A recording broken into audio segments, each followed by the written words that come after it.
rolling on this camera. This is take one. What's the card that you are thinking of? Eight of diamonds. Sorry? The eight of diamonds. You didn't take it out, you didn't put it back, you are thinking of a card. Turn it over.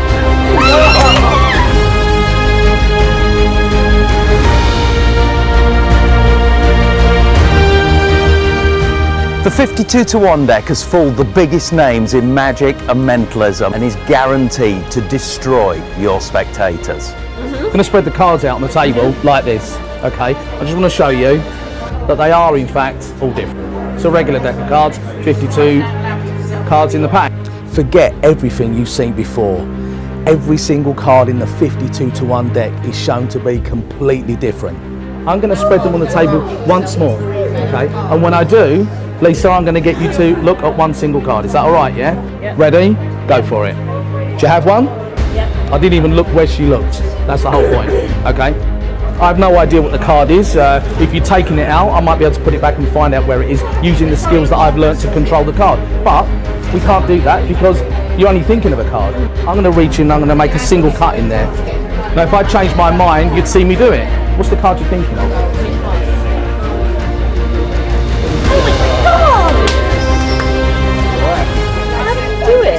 With silent panache. Should I do it again? The spectator merely thinks of a card. They never tell you their card, and yet you can cut to the spectator's card every single time. We'll do it again. What's your name? Helly. Once again, I'm going to spread these three there. You take a look at one single card. Ready? Go. Yeah. Do you have one? Yeah. Got it one? You're thinking of one single card, and I'll make a cut to a rough place where I think you looked. What's the card you're thinking of? Three of diamonds.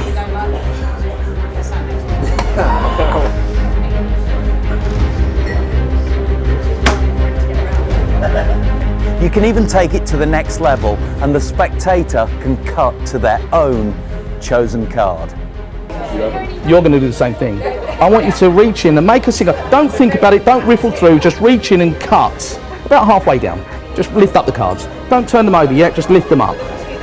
What's the card that you are thinking of? Eight of diamonds. Sorry? The eight of diamonds. You didn't take it out, you didn't put it back, you are thinking of a card. Turn it over.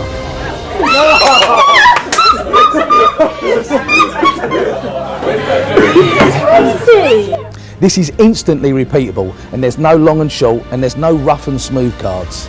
That's ridiculous. Wow!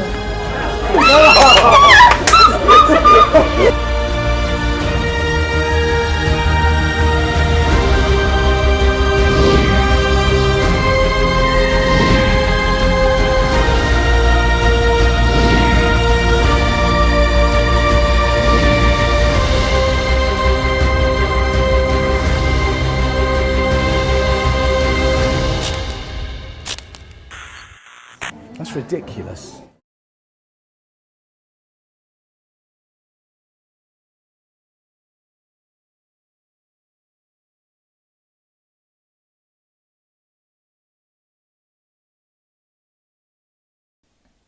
Hello everybody, I'm David Penn. I'm Wayne Fox. And welcome along to the 52 to 1 deck from the genius mind of Wayne Fox. I've kind of put an extra 20% on myself claiming a bit of originality for myself.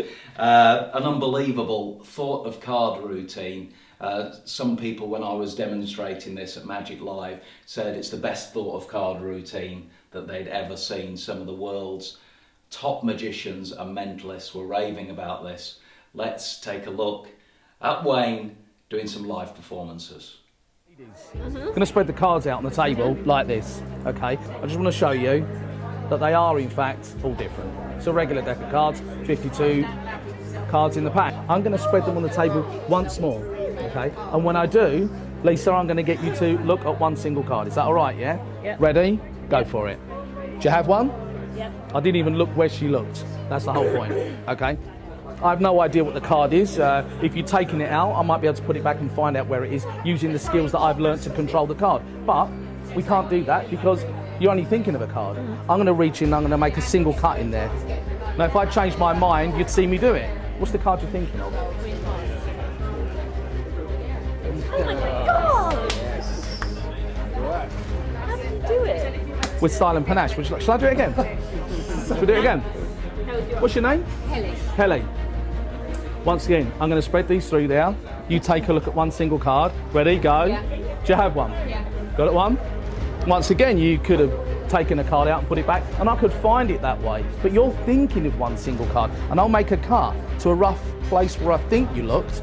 What's the card you're thinking of? We have done.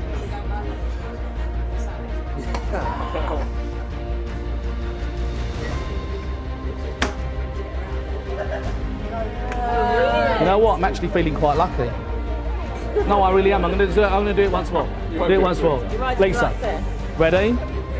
Yeah. Do you have one? Yeah. Got one, yeah? What's cool about this is that I've been cutting in there. I've been looking for the cards. I've been looking where you've been looking. You're going to do the same thing. I want you to reach in and make a cigar. Don't think about it. Don't riffle through. Just reach in and cut. About halfway down.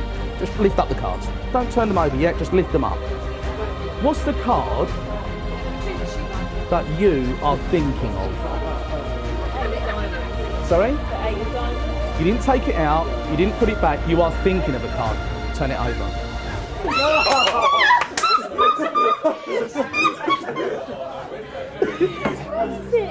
Right, girls, what I'm going to do is spread the cards down on a table like this. Yeah. Wide apart so you can see them all. 52 different cards. The idea of this is, I've looked at those and you've looked at those as well. Now, I'm going to get you to look at a card in a second. I'm going to spread them out onto the table like this, and then I want you to look at one single card. So, Rini, would you do that first of all? Yeah. Right. I'm going to spread it down there. So you could choose one of like a high card, like a real, like a picture card or a 10 or something like that. Or you could choose one of the mediocre cards, which is a little bit lower, and then you can choose a really low card. So it's up to you. But take a look. card? Yeah, just one single card. And it's important you don't touch it. I just want to spread them on a table, and I want you to look at one card. Not this one. So that's what everyone chooses. It's sort of too obvious. Right, do you have one? Yes. Have you got one, right? Yeah? And square these up. Now remember, you didn't take one out, you're just thinking of one. Yep. So it's a high card though, right? This one, yeah? Well, that's Yeah. Yeah. Picture card, right? Yeah. I'm going to reach in and grab like that at one single card. Maybe a bit. No, I've got it. Got it. I think that's about it. What's the card that you are thinking of? I can tell You can tell me. Queen of Hearts. It's ridiculous. Wow. How did you know? I can tell you. I can actually tell you how this works. I can do it again. You'll spread them out onto the table, and as I do so, look at one single card, not another picture card though. Ready? Go. Do you have one? Yeah? Yep. Right. Spent a bit of time on that this time, right? Yeah? Another high card, right? Low card then, yeah? I'm going to reach in where I think, where you looked. What's the card that you're thinking of? Two of Clubs.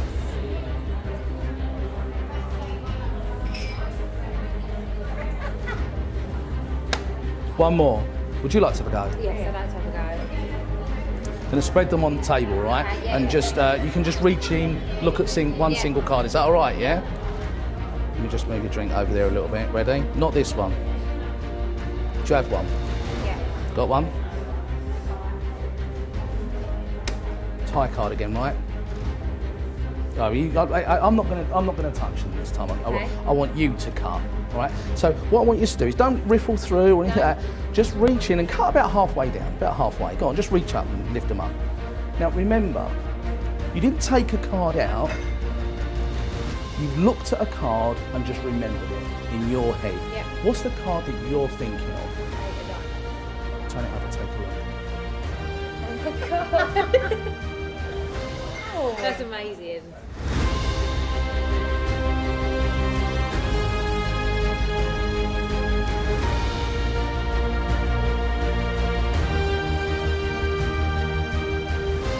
So you've probably had the 52 to 1 deck out of the box already. I really wish you hadn't. I know. Because first thing you need to do when you take it out the box, make sure you've got all the cards. You need to reverse the order. Now we will say at this point, If you've dropped the cards, you've already messed it up, it's all right. You don't need to get back in touch with your favourite magic dealer and get a refund.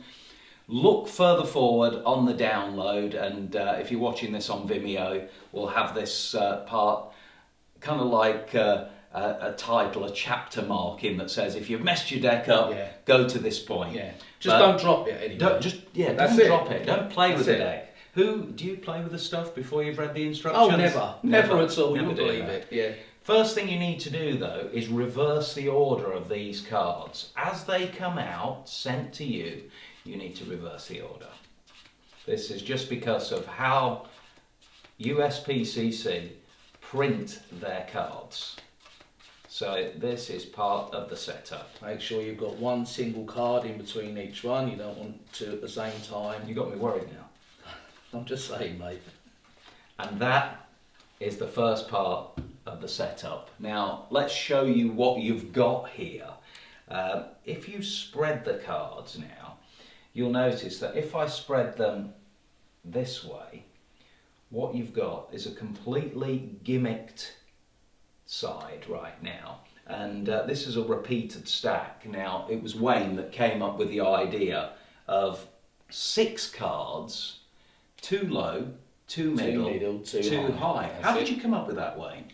I was wanting to originally have that concept where it felt like they could look at any single card, and as they were looking through, that does feel, if you look at that, glimpse it like that, it does, it does feel, especially when you're doing the hand gesture, which I'll show you a bit later on, you do get the, it feels like a very, very free choice. And the way you want to look. And the fact that you've got 2 low, 2 middle and 2 high means you can use this unbelievable subtlety that you came up with, where you don't even have to ask them the card. Yeah. You just kind of get a reaction. It's a reaction. It's real psychology what's happening. You are asking or making a statement, and just from that reaction, you know whereabouts in the deck they've looked. And naturally, by reversing the order of this spread, you've got a completely normal side, this side, where you can prove to the spectator... This is the bit that Dave's... You can prove to the spectator, before you commence your performance, that every single card is completely different. And this is what was frying a lot of top mentalists. I'll always remember, I did this on Bobby Motta. If you're watching, Bobby, sorry I have to tell this story. But Bobby Motta was watching this at Magic Live, and Luke Dancy, and I was performing very casually, for Bobby, and I'm saying, Bobby, you need to make sure they're all different, because I know you've probably seen this sort of thing before. And he thought of a card, and I showed it to him, and he was a little bit taken aback. It was like, because you just cut into his thought of card. And then I cut to another card that he was thinking of, because we repeated it. And then the third time, when I looked Bobby in the eye, and I said, Bobby, you cut the cards. He literally went, no, no. And he cut the cards, and he scripted, a bit like the women do when you perform it. In fact, a woman the other night literally threw the cards in disbelief. I'm sure that'll find its way onto the trailer. She could not believe it. Bobby and Luke Dancy were just the same when this happened, because everything they'd learnt before is just blown away when you're pointing out to them very fairly, and you can show that deck. So, what I like, what Dave's done here, is that the way these are now printed, it's half of a card. It's not an index, it's half the card. You can really spread these out now so they can see the card fully. So it's there and here. It's a wonderful moment. All this, as you're letting them apparently freely look right the way through the deck. It seems so fair. Obviously this can produce so many incredible effects, but there's a few other techniques that we'll go into very shortly. I must just mention, to compliment the Bobby Motta story, I nearly did use his original quote. After I'd done it 3 times, his original quote was, "I'm just figuring out which way to choke you." Because he couldn't believe what had happened. He did refine that and sent us a new quote later, which we're very grateful to Bobby for, because he is, in my opinion, one of the world's top mentalists. He's got a great show that he's performing all the time. And if you're in town, I think he's performing in Canada. Certainly when I visit Canada, it'll be my first stop. I think it's Mind Games or something like that. But look up Bobby's show on social media. He's also come up with some amazing releases over the years himself. But that is the basic principle. Now we're going to take you through the next stage of the preparation.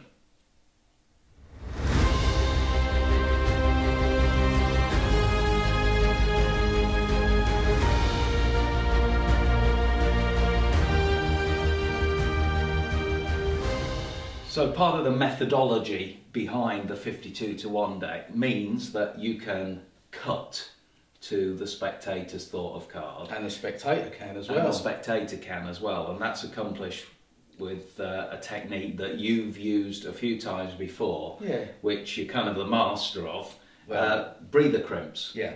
So can you show us, Wayne, how you set up the brand new 52 to 1 deck with the breather crimps? And let me just mention up front as well, these are the only cards that are altered in any way from your gimmicked printed cards.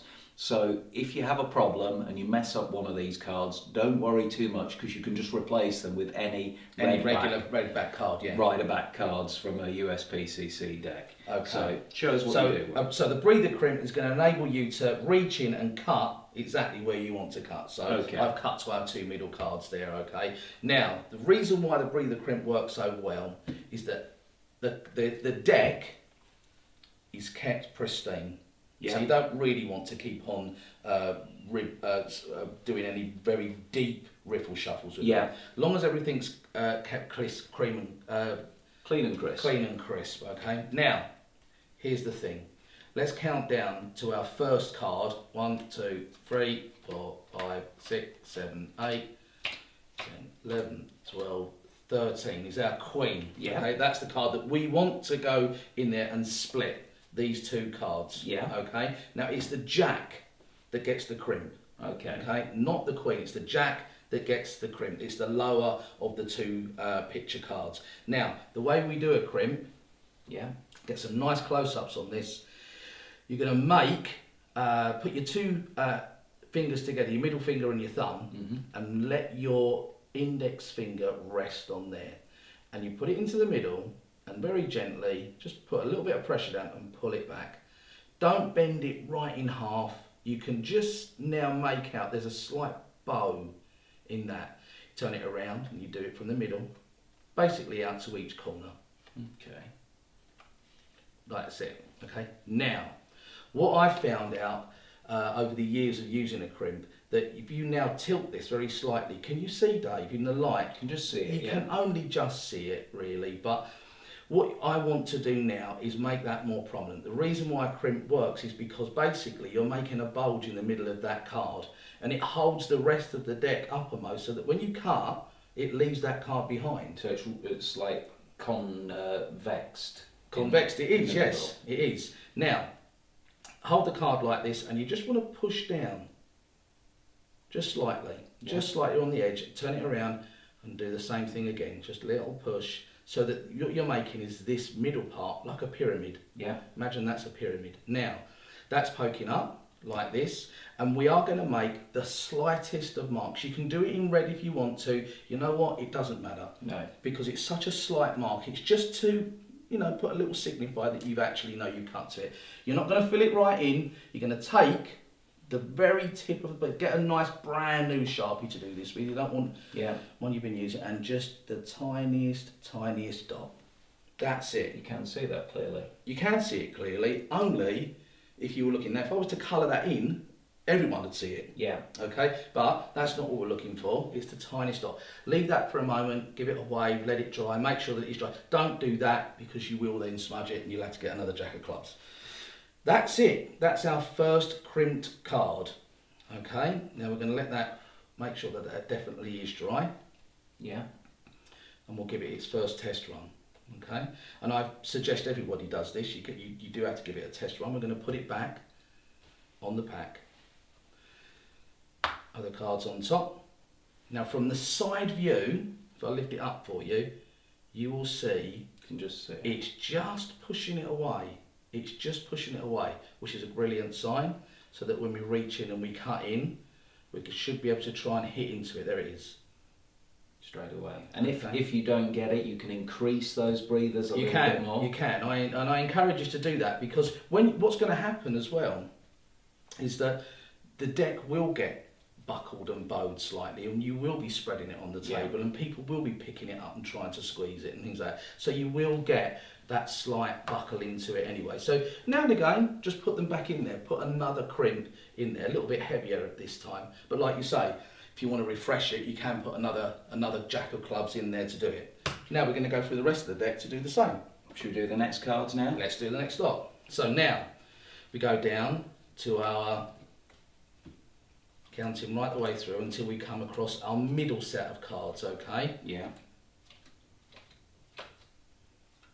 There it is. So it's the regular 8 of diamonds and the 7 of spades. Yes, 2 regular cards in there. And it's going to go in the 7. It's going to go in the 7, which is the lower of the 2 middle stacks. It's the lower card. So let's put our crimp in that. Once again, I'm not going really heavy. I'm not going to buckle this so much that you could see that there's a little bit of a buckle. That's it. I'm going to give it a little bit of a pressure either side. So that's going in the 7, which in the deck, when it's face down, will be right below the 8. And it's going in the jack, which is right below the queen, which is in the top part of the deck. And the next one that Wayne will do will be in the 2, the regular 2, right below the regular 3. And that will be in the next part of the deck. Here we go. We'll give it a little test. There you go, first go. Right, let's do the 2 now. So let's, there they are. Regular 2. Below Regular the 2. 3. While you're doing these crimps, put that face up and sort of one, because sometimes when you're setting it up, you'll go, hang on, where does this go again? And you'll end up all out of order again. So just, not that I did that. No, I've never done that. No, Dave and I never done that, because when we did it went perfectly, didn't it, mate? Right, so, so that's that. A little bit of pressure either side, just there. Tiniest of dots. Like I say, you can use a red Sharpie pen in there if you want to. That honestly it will suffice, rather than just go out and buy a red Sharpie to do that with. That's that. That goes on there. That goes on there. Let's give it its first test run, shall we? Bottom. There you go. Hit it first one. Yeah. Middle. Middle. There we go. And it's not funny, Dave. It's worth noting as well that even though this is a completely gimmick deck, the psychology when they see a whole card just reinforces the fact that it is a normal deck of cards. In reality, you've got this stacked principle that means that, you know, you spread it one way, they're all going to be completely different. Spread them in another direction, you've got that 6 card stack repeated perfectly.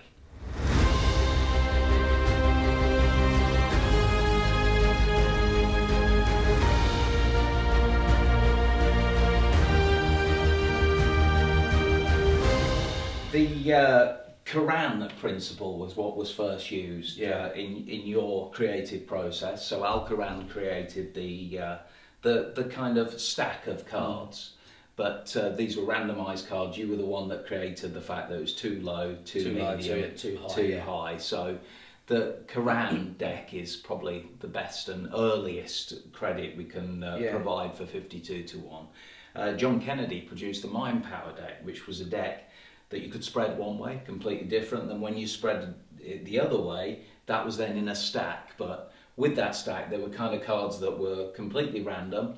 Lots of mentalists have used this for years. It's a brilliant deck, and it did mean that after a little bit of fishing you could discover the card the spectator was thinking of. The thing is, with a 52 to 1 deck now, you don't even have to ask the spectator for the card. More of that in a moment.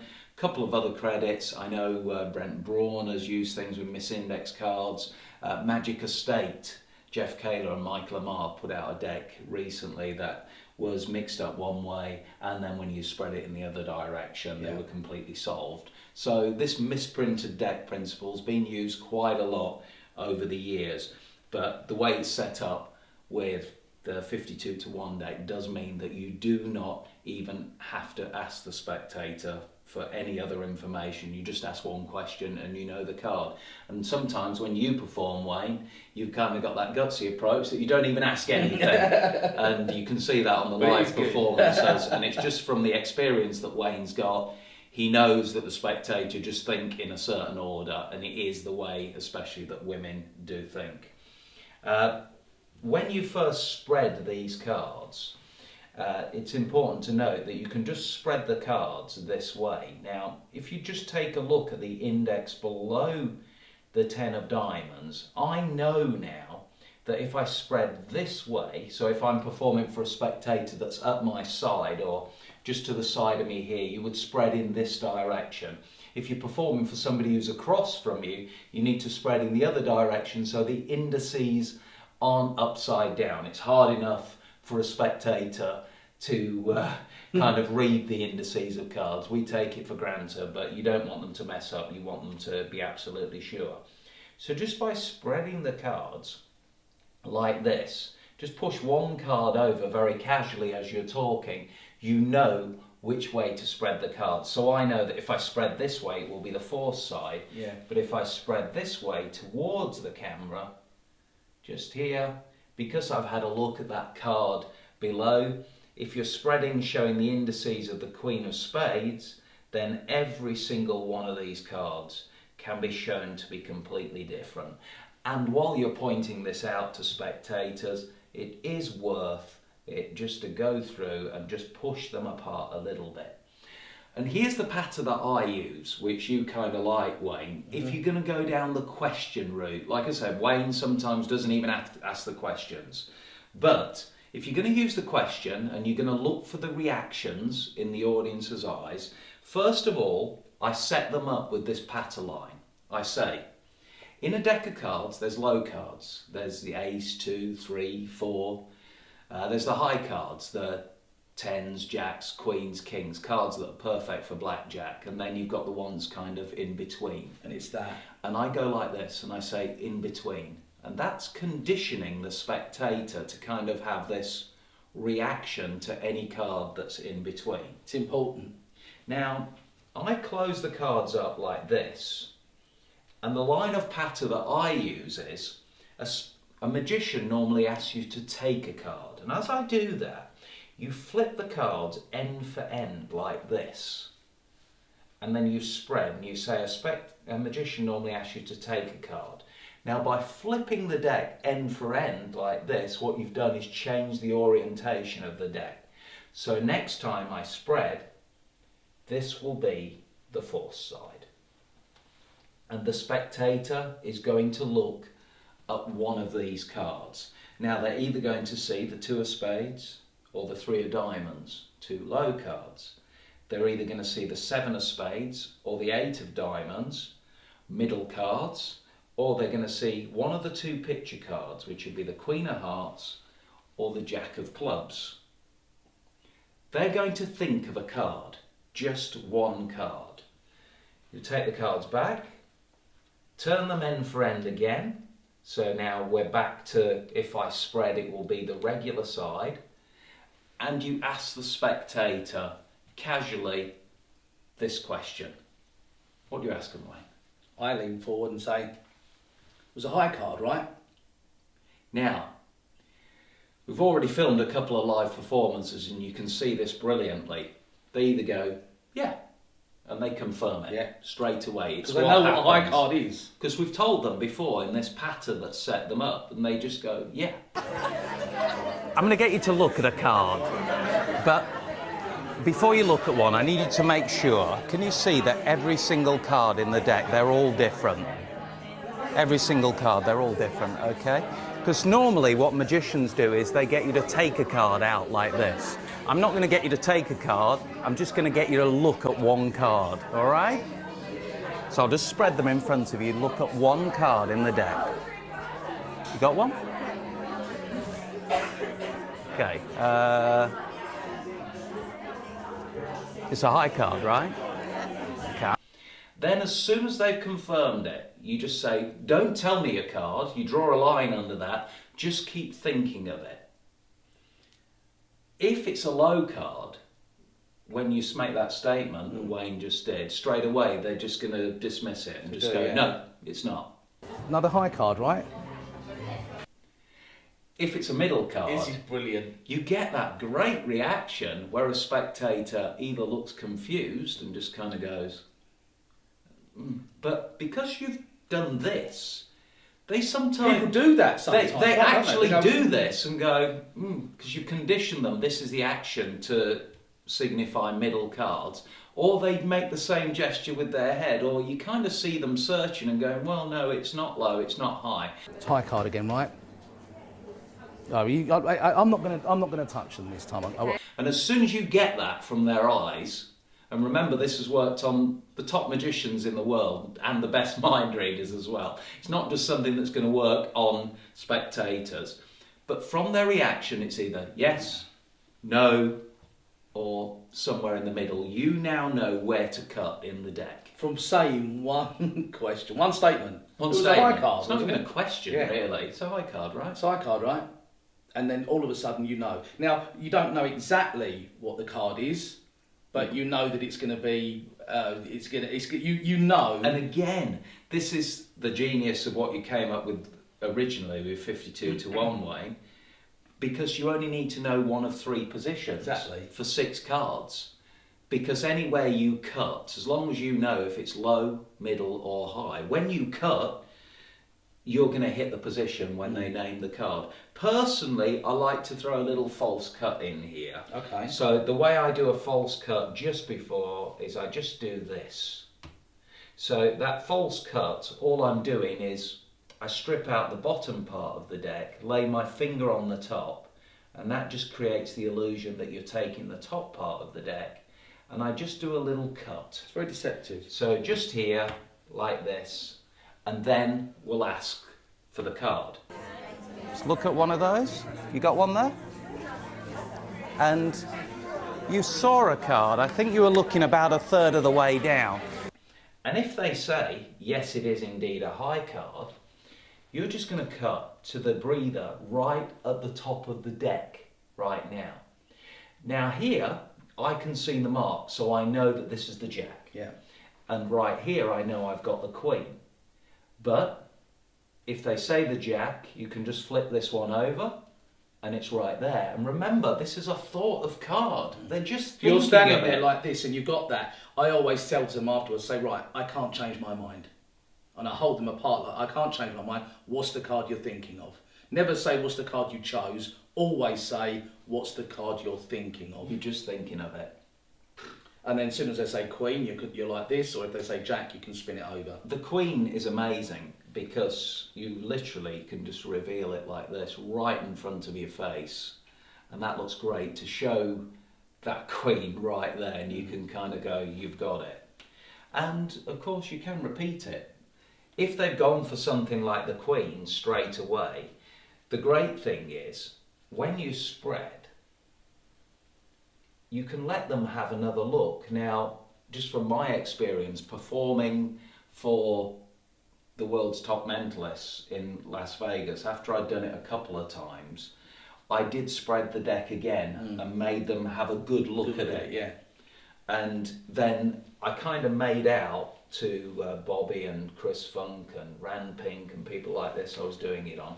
I made out, I need to see exactly where you're seeing. Yeah. And I changed. It's a great setup for magicians. I changed my position, flipped the deck end for end, and then got ready to spread it again, and made out I was looking at them. And they really did think that I was looking where they were looking and kind of guessing or reading their mind or using intuition or something like that. But if you're going to repeat it, it's a good thing to actually point out, don't pick the 10 because you can see all that card and it's a little bit too obvious. If I don't want them get to, a picture card this time. yeah. If I want them to choose that 7 or 8, if they have either chosen one or the other, like the low card or the high card, so for example, you've just chosen the jack, yeah. Yeah. So Dave's just chosen the jack, and I want to go straight in, bang, and hit him with that 7 or 8. And I say, because Dave, you know what, you've just chosen a picture card. It's kind of obvious. A lot of people do that. But don't worry about it. That's okay. What's going to happen now? I'll get you to choose another one. indirectly you're probably going straight in a low card, like a 2 or something. Yeah. Don't try and figure me out. And by saying that, they'll go, right, I'm gonna really go for it. And all they can see now is a 7 or an 8, because you've told them about the picture card. You've told them now, I'm reverse engineering in my head what you're going to do, so you're going to go for a 2 or a low card. But without any guidance, going back to the live performances, without any guidance, you've found that they go for high cards, then the extreme, the low cards, and then, it's only then they go in the middle. You are just going to have to keep doing that. You are just going to have to keep doing that. Because Wayne said to me, sometimes I don't even ask the question now. I've just found with women, they go Queen of Hearts, high card, straight for it. It's a popular card anyway. Mentalists have known this for years, that a lot of ladies choose Queen of Hearts.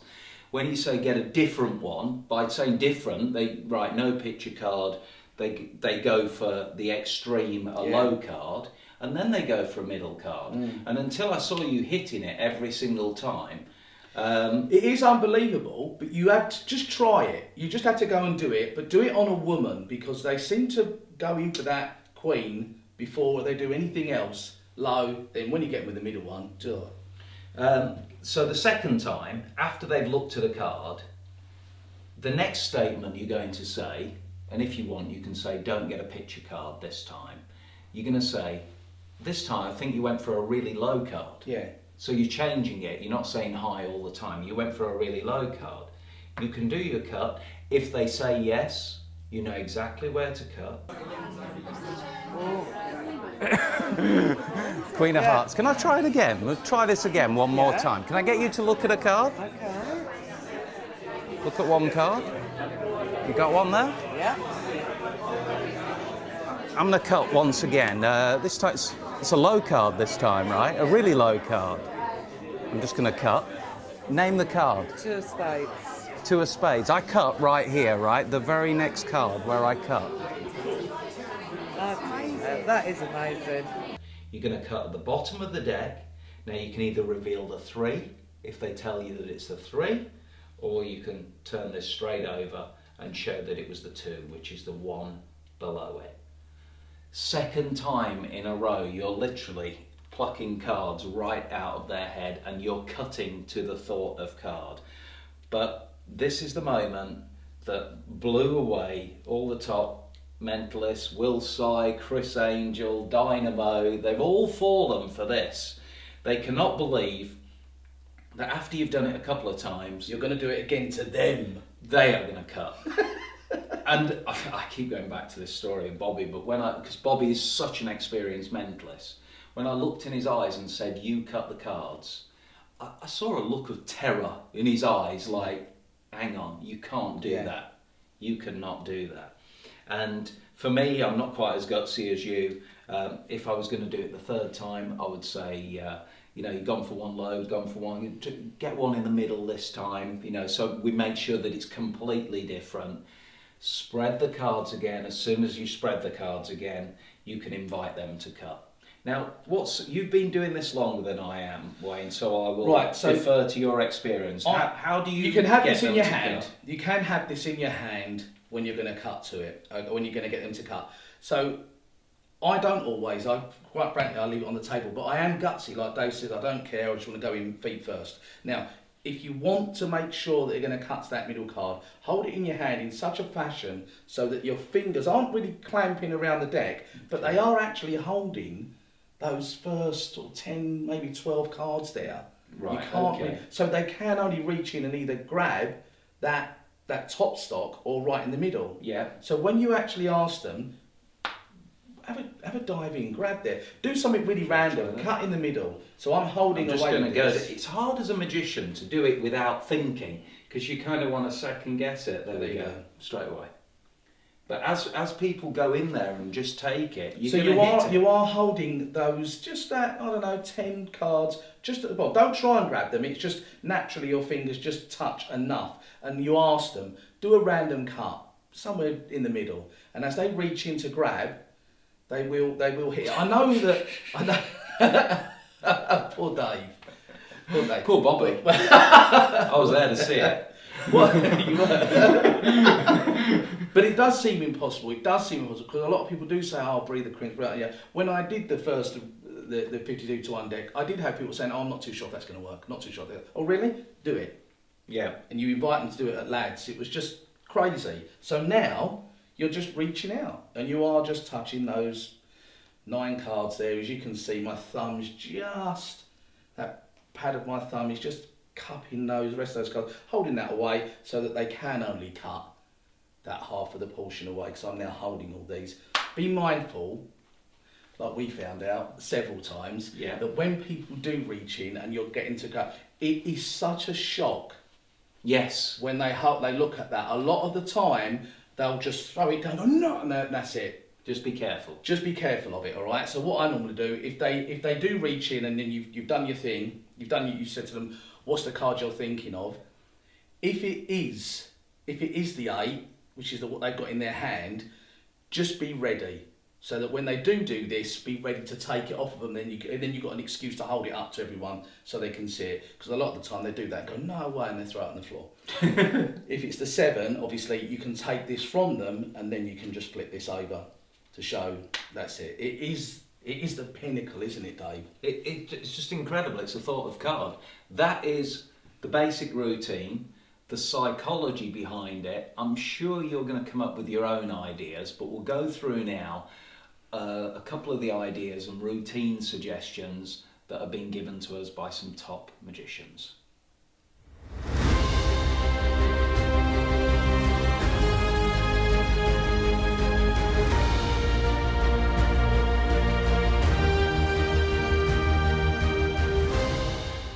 Steve Valentine is one of my favourite performers in the whole world. He's doing some one-man shows over in the States around his California area at the moment. Go and see Steve on social media, see where he's performing. But Steve was one of the first performers to get hold of this deck and start using it in his show. Like literally the week after he got one, he was already using it. He was messaging me back and forth. Steve came up with this unbelievable concept to use with a 52 to 1 deck. So you've already gone through the scenario of spreading the cards, firstly showing them all different and then getting somebody to choose a card. But what you do, you get 2 people to choose cards with Steve's routine. So these can come up from the audience, they can be on stage with you. But the only direction you give is that one person picks a black card and one person picks a red card. Now, if you ask the question now, it's a high card, right, to this person, they're going to react, they're going to tell you where their card is, low, middle or high. But the next person, you can then turn to them and say, did you look at a really low card? They're going to react now. And from their reactions, you know what card they've got, because you know that this person, if they're thinking of a low black card, you know it has to be the 2 of spades. If they're thinking of a high red card, then it has to be the Queen of Hearts. If they're thinking of one in the middle that's a red card, it's going to be the 8 of Diamonds. Now Steve, in his show, is in this unbelievable position right now where you've not actually asked them for their cards. They're just thinking of their card. You now go through the cards and he takes out the cards and he puts them on the hands of the spectator, and then he displays the cards again, showing them all to be completely different. Because the regular card has been removed now, they'll not see their cards in there. Yeah. They're just thinking of cards. Turn over your cards. Absolutely, it's the right card every single time. Absolutely incredible. Now, something that I've been working on and intend to develop further, and Nicholas Einhorn mentioned to us and certainly got me thinking along these lines. Nicholas Einhorn said, crikey, you could do an amazing version of Tossed Out Deck with this. And it is true. And the thing is with Tossed Out Deck, I think as magicians, we've kind of come to accept all these restrictions that the Tossed Out Deck has. Yeah. And if you think about it, they are restrictions, aren't they? It's you know, first of all, show the cards only in your hands. You then have to put elastic bands around the deck, which is kind of explained because you're going to throw the cards out, but which can cause problems in itself. I've had a deck of cards come apart while I've been throwing cards to people. And then you have to look at the card normally in a rather suspicious way, a special way. You have to look this way, which is not natural. So all of it is kind of unnatural. But as magicians, we accept it, but we have to justify this to the spectator. Now you're in a situation where you can get one person to come up first of all and make sure, beyond all shadow of a doubt, that every single card is completely different. You can use the patter that we suggested before, where you say low cards, ace, 2, 3, 4, and you've got the high cards, tens, jacks, queens, kings, perfect for blackjack, and the ones in between.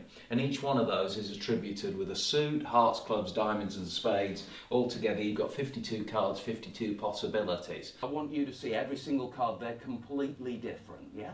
Every card is different. In the deck, you've got low cards. You've got low cards like the ace, 2, 3s and 4s. You've got high cards like the tens, jacks, queens, kings, perfect for blackjack.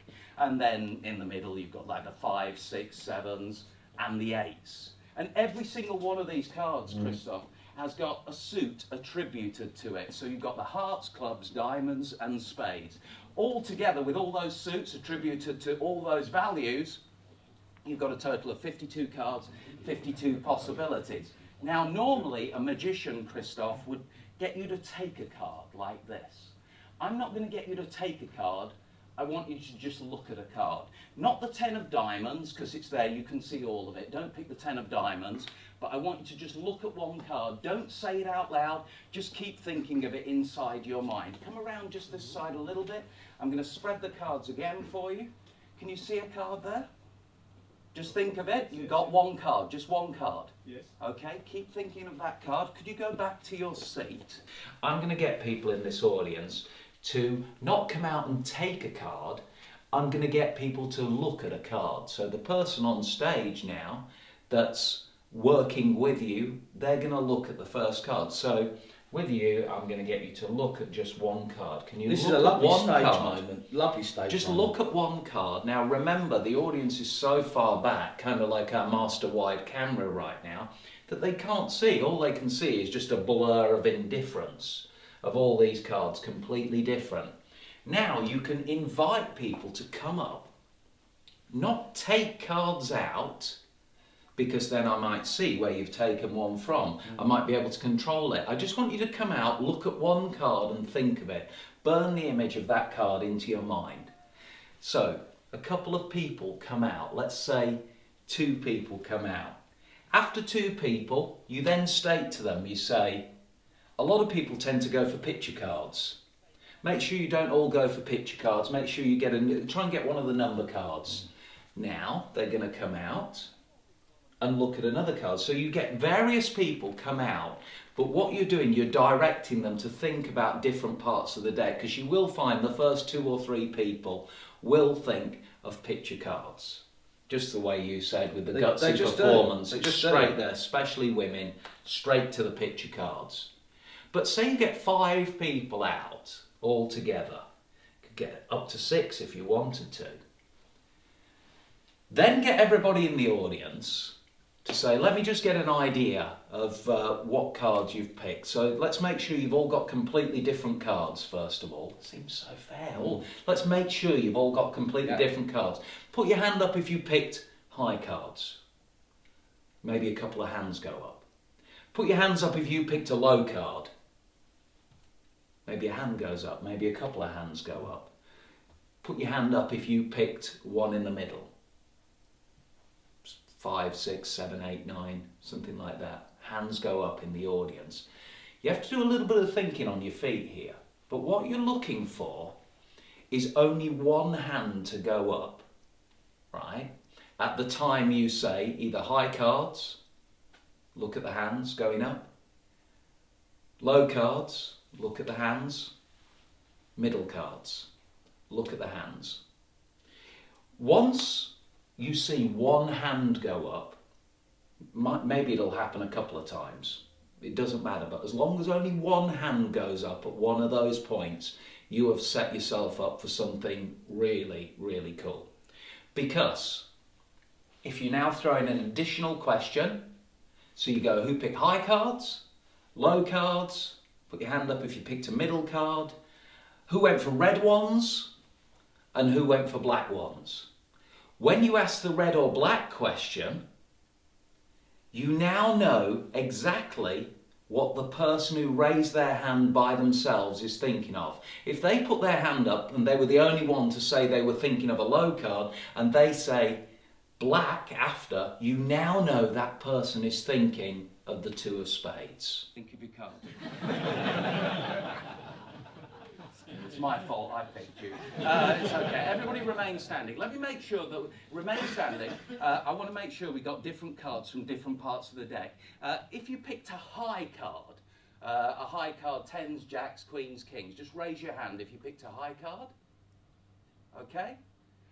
If you picked a really low card, raise your hands.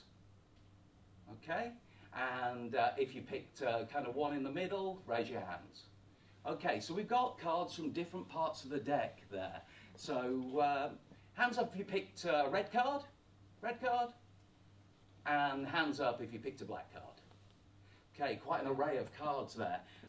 Now you've got an amazing Hoy principle going on right now, where you've got 6 people that have all just come out, looked at a card in a deck that you have shown beyond all shadow of a doubt to be completely different. Now, you can, if you're worried about not remembering the cards, what I intend to do when I'm performing this routine a lot more, I was using a pad when I did it originally, but what I intend to do is use like a gypsy peak style thing. I've never heard this terminology until I saw Luke Jamay's Marksman deck. But you can kind of look down and think, and if you just have a folded over piece of card in your top pocket, you can look straight down into your top pocket and you can read the cards straight off your top pocket, or you can commit the cards to memory. But what you do at this point now is you name all the other cards. So you can say, I'm just going to mention some cards. Queen of Hearts, Jack of Clubs, 8 of Diamonds, 7 of Spades, and 3 of Diamonds. Now you've got the Hoy principle working for you. If you heard your card, sit down. 5 of those people are instantly going to sit down now. And you can kind of turn away like you don't notice that last person stood up. Because it really sells that routine down. Now you've got one person in the audience, you didn't get it. And you can stop and you can go, oh, did I only say 5 cards? Oh, crikey, I did it with 6 people. Perhaps I was feeling a bit overconfident. So you're just thinking of one card? One card in an entire deck of 52 cards, 52 possibilities. You looked at one card, you're just thinking of it. 2 of Spades. And he's just going to sit down and everybody's just going to go, because there is no way you can do that. So strong, so strong. I'm going to say Jack of Clubs, 7 of Spades, 8 of Diamonds, 2 of Spades, 3 of Diamonds. If you heard your card, please sit down.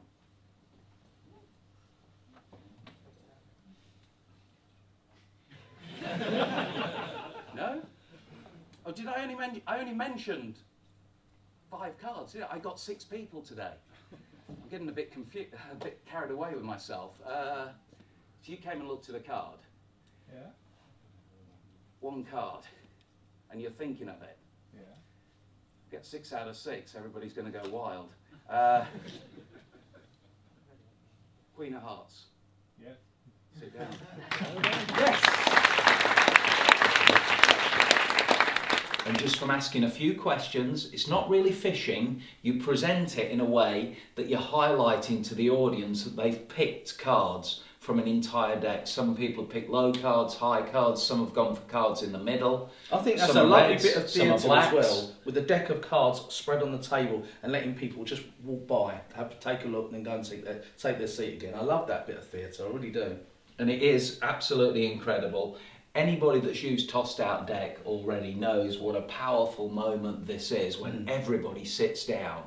But It's a big gasp. you've got the magician in trouble thing going on here, and everybody likes to see you solving a problem using magic or mind reading. When that one person is left standing and they kind of like, you didn't get my card. And it's, oh, I had 6 people, I got a bit carried away. I had more people than what I normally do.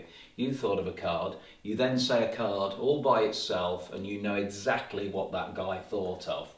That is unbelievable. When they sit down, everyone's going to go crazy, because what you've done is something absolutely impossible, because they didn't take a card, they literally just thinking of one. looked at a card, they were just thinking of it, and that first person that came out confirmed beyond a shadow of a doubt that every single card in the deck is completely different. And I'm sure you've looked at it yourself, and you've perhaps even performed it yourself on a family friend or a close magic buddy. Even when it's spread on the fourth side, it does stand up to so much scrutiny. It's unbelievable. So there's a couple of ideas with the 52 to 1 deck.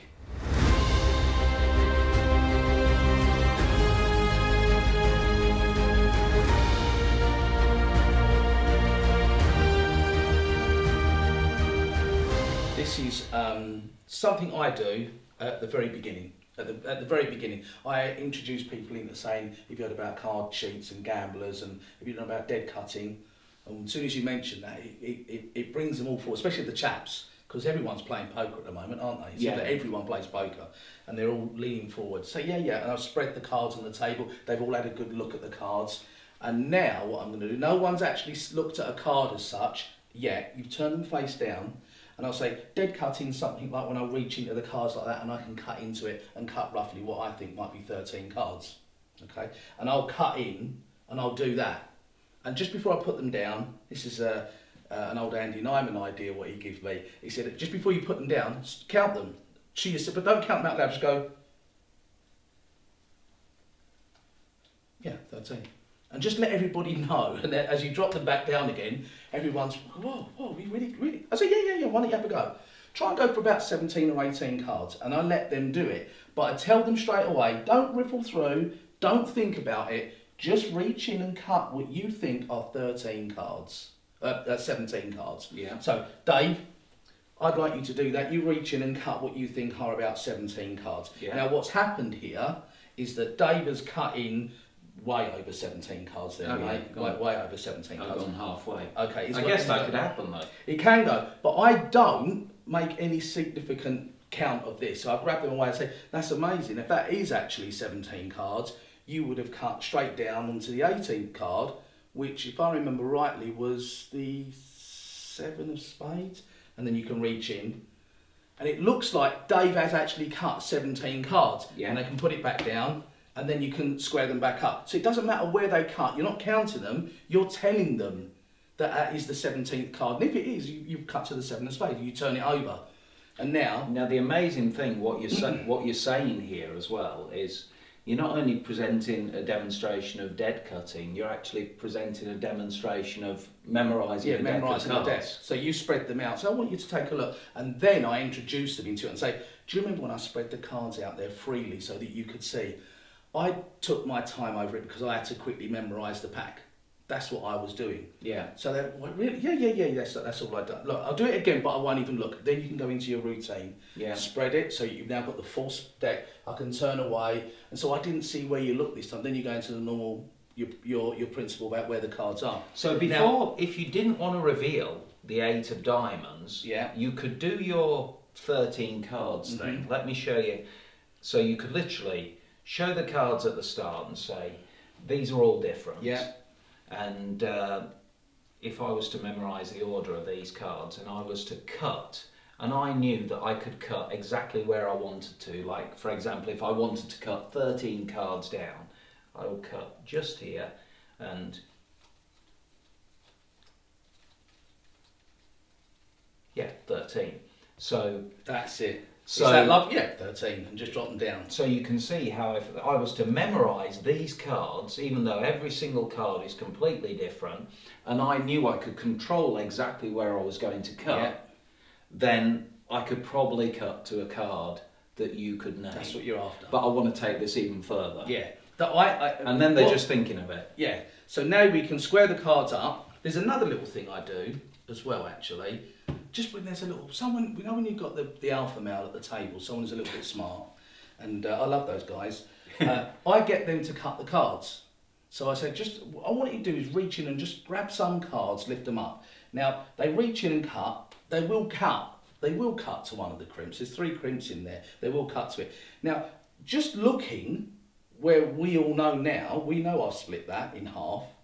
I now know what this alpha male's just cut to, whether it's this card or this card. So now I just say to them, just pick up the card, don't let anybody see it, take a little look and put it back, then put that on top. Or you can say, that card that you cut to here, take a little look and put it back.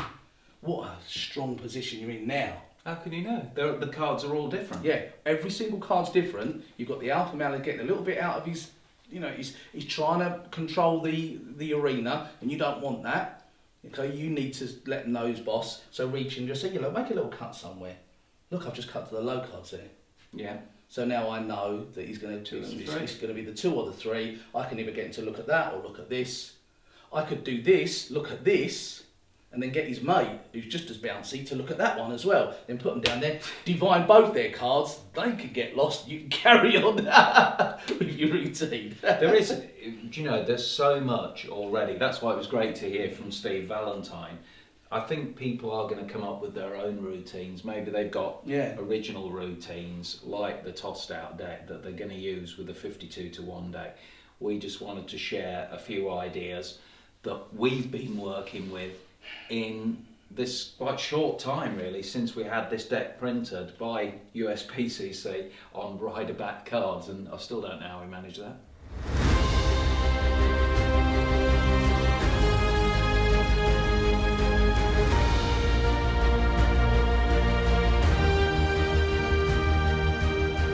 So just before we say goodbye, and thank you once again for purchasing the 52 to 1 deck, any extra thoughts on anything we might have left out, Wayne? I think the crimps, people, even magicians, they still have this little thing in their head, well, what happens if they miss the crimp? What happens? There's 3 crimps in they're not going to miss. Yeah. And it's important that you do know that you don't want people cutting it from the side, on the corners. Of course they're going to miss it. The crimps will work end for end, or side to side as well. They will work side to side. Magicians still don't know that. The whole idea of you making that pyramid shape with that crimp card is that you can reach in and cut to all the cards from the side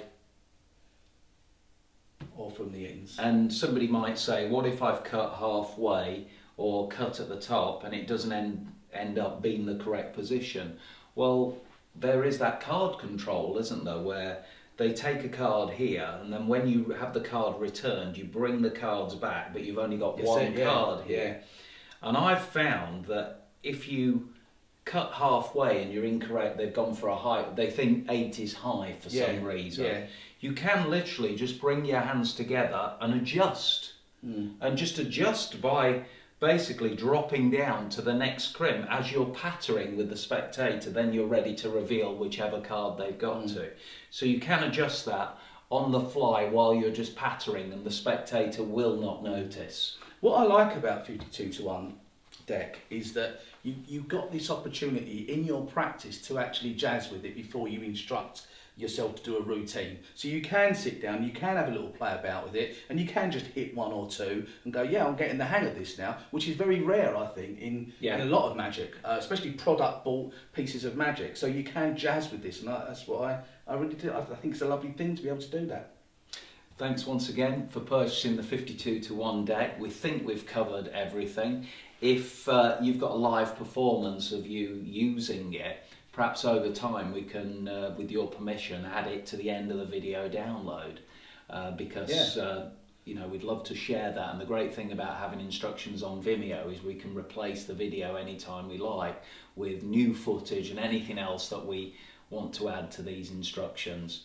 But just for now, thanks very much for joining us. Thank you. Have fun with the 52 to 1 deck. I'm David Penn. I'm Wayne Fox. Thanks for watching.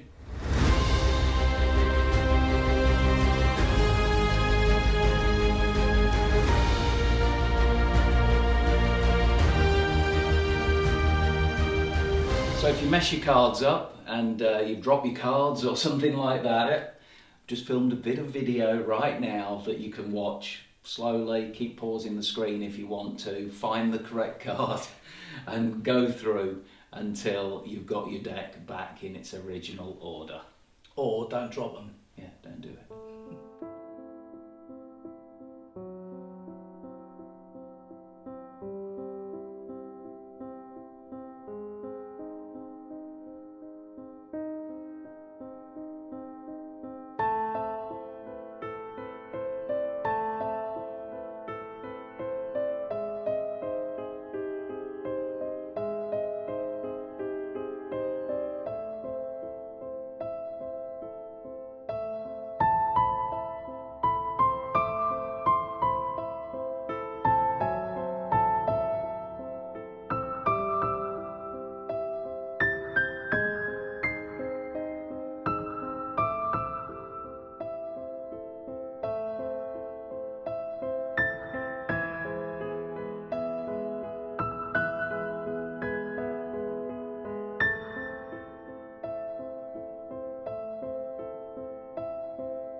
Should we stand the other side so we know which way?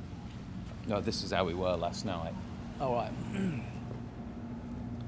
So I'm saying I'm Wayne Fox. And then you First. say David Penn. Yeah. And then I say, and this is the 52 to 1 deck. Yeah, Right. nice. Push it out a bit. Right. I'm Wayne Fox, And I'm David Penn. and this is the 52 to 1 deck. That's good.